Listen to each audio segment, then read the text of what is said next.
Welcome to World in 2 Minutes. These are your headlines. The lower house of Congress has voted in favour of impeaching President Dilma Rousseff. She's accused of manipulating government accounts 2 years ago to cover up a growing deficit.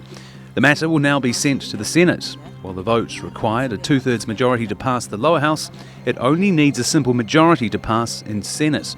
Rousseff's accused her vice president, Michel Temer, of a conspiracy to destabilise the government. Temer will take over the government if Rousseff's impeached.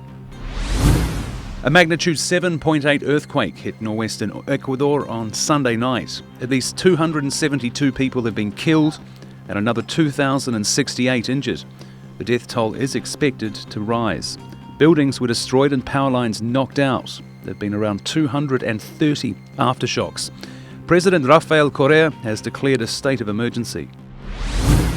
The World Health Organization's launched a new polio vaccine program in 150 countries. The new vaccine targets the last two active strains of the virus. Africa's been free of the disease for more than a year, but it remains in Afghanistan and Pakistan, which have had 84 cases since the beginning of last year.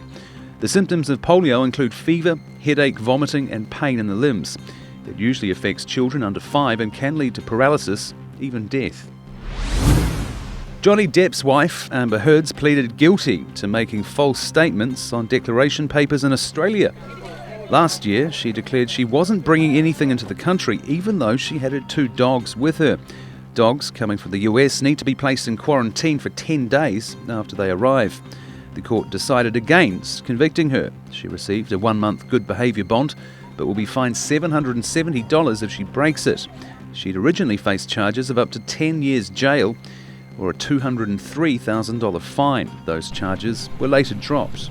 Thanks for watching. TRTworld.com, Istanbul.